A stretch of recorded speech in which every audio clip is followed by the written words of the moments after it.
प्रभु यीशु मसीह के मधुर और मीठे नाम में आज दिनांक 10 फरवरी दिन गुरुवार को हम आप सबका स्वागत करते हैं। आज के दिन के लिए जो वचन है वो लिया गया है नीति वचन की पुस्तक उसका 9वां अध्याय उसका 11 पद। मेरे द्वारा तो तेरी आयु बढ़ेगी और तेरे जीवन का वर्ष अधिक होगा।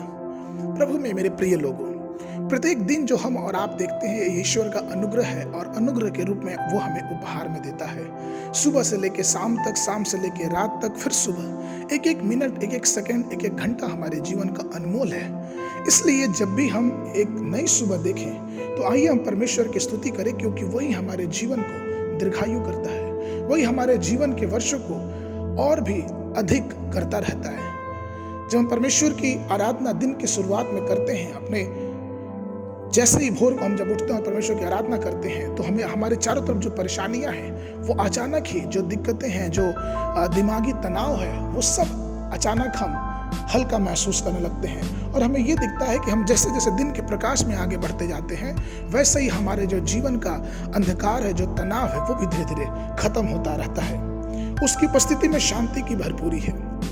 अगर हम सामान्य रूप से देखें तो एक जो दिन होता है वो 24 घंटे का होता है, लेकिन इब्रानी लोगों के लिए, जो यहूदी लोग हैं, उनके लिए दिन की शुरुआत शाम को 6 बजे होती है और दूसरे शाम को वो खत्म होती है। समय किसी प्रकार का भी क्यों ना हो, गणना किसी तरह से भी क्यों ना हो, लेकिन हमें और आपको ये ध्यान रखना है कि हमें परमेश्वर की उपासना अपने जीवन के एक एक मिनट, एक एक घड़ी में करते रहना है, क्योंकि प्रार्थना और उसकी उपस्थिति ही हमारे जीवन के आयु को और भी बढ़ाएगी।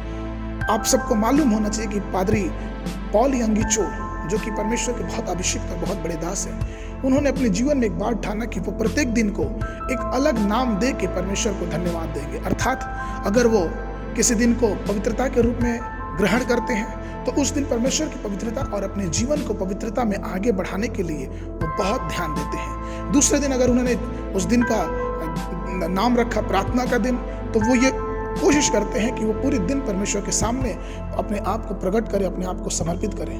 कोई और दिन उन्होंने अनुग्रह के दिन के रूप में मनाया, तो इसलिए उस दिन वो परमेश्वर के सारे आशीषों को याद करते हैं, उसके अनुग्रह को याद करते हैं। और ठीक इसी प्रकार तो भजनकार दाऊद भी प्रतिदिन परमेश्वर के कामों का नामकरण करता है। वो उसकी अच्छाई को, उसकी भलाई को अपने जीवन में याद करता है। वो इस खुशी के पल को अपने जीवन में याद करता है कि किस प्रकार से परमेश्वर की करुणा और परमेश्वर की दया एक एक करके उसके जीवन के पीछे पीछे लगी हुई है। परमेश्वर किस प्रकार से उसके लिए मार्ग निकालता है।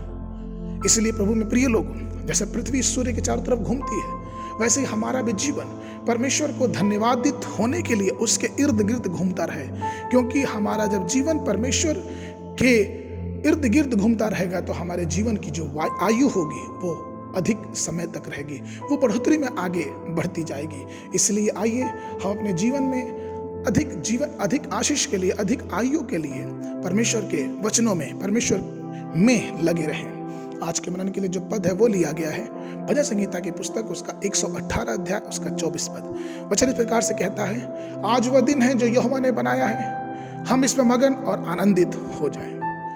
अगर आपने बाइबल अध्ययन प्रारंभ किया तो सुबह के समय लेवावस्था की पुस्तक उसका 8, 9 और 10 अध्याय, संध्या के समय मत्ती रचित सुसमाचार उसका 25, 31 से लेके 46 पद तक। परमेश्वर आप सबको आशीष देवे।